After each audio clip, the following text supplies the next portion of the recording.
As we reported, the Trump administration announced that it will extend the travel ban to 6 more countries. The latest iteration of the ban will suspend immigrant visas for citizens from 4 countries, Nigeria, Myanmar, Eritrea, and Kyrgyzstan, and it would bar people from Sudan and Tanzania from the U.S. Diversity Visa Program, which awards green cards to immigrants. Our Amna Nawaz has the story.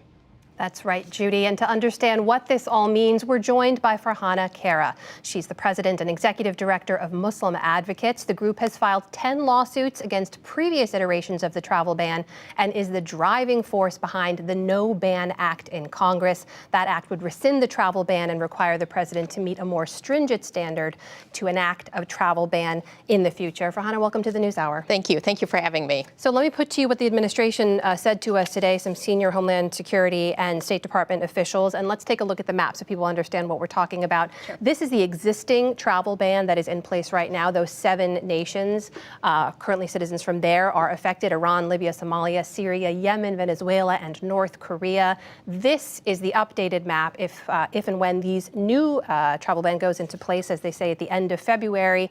That's what the expanded map looks like, those countries we just heard there. Farhana, they say, the administration, this is about security, that when these countries meet a higher standard of vetting and ID requirement, the administration will reassess. What do you say to that?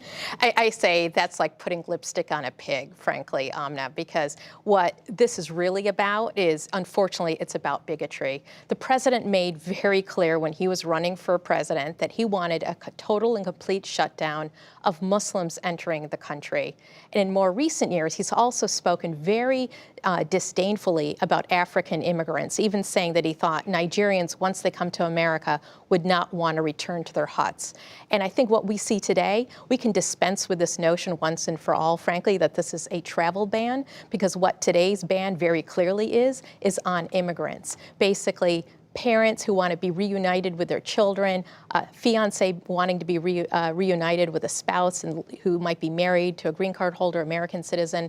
The ban today does not ban visitors. So what the president is saying, oh, come, we want your money, we want your labor, come visit here, be a student. We want those resources, but don't make America your home. Well, let me ask you about this, because as Judy reported earlier as well, it's only a small portion of visas that are affected, right? You're talking about immigrant visas, people who want to emigrate here and stay.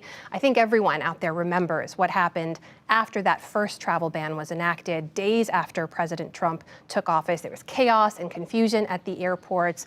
It prompted protests across the country, people showing up to say, we don't want this in place. And then the Trump administration pulled it, reassessed, worked through multiple iterations. That's now been held up by the Supreme Court. So they will say this is legal. We have the right to be able to do this in the name of U.S. national security. So here's the thing. What we know, what this policy is actually doing, it's actually ripping families apart. So we see this through the eyes of our clients and our community, where literally tens of thousands of Americans are hurting today because they are not being allowed to be reunited with their family members and their loved ones. And it's not rooted in any kind of national security justification at all. We have not yet seen the administration really kind of justify or explain exactly how banning babies and grandmothers makes us safer.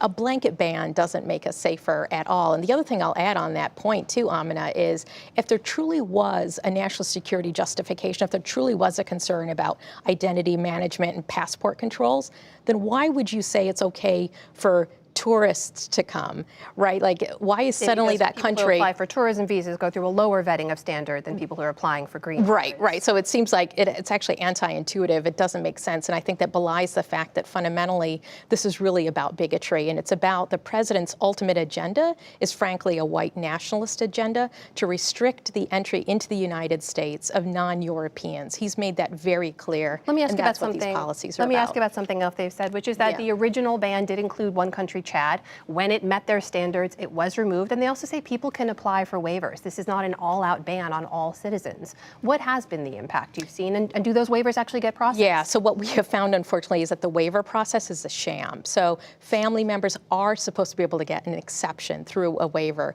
But in reality, the government actually hasn't even been clear with the public about how you even apply for a waiver. And the reality is those people who are requesting waivers, they're being reviewed and approved in an extremely slow manner. There are people who've been waiting literally 3 years to be reunited with a fiance, to be reunited with an infant child. That is way too long. And now, by adding these additional countries, we're inflicting harm on literally tens of thousands of more Americans. And if I can just add, Amna, we believe, according to census data in the United States today, based on now the 13 countries that are on the banned list, that involves at least 1 million Americans. 1 million Americans have their place of birth in these 13 countries. And they obviously have family members, some of whom they would want to be reunited with. So this is inflicting harm on people. And this is not about national security at all. Farhana Khaira of the Muslim Advocates Group, you were president and executive director there. Thanks very much for being with us today. Thanks for having me. Thank you.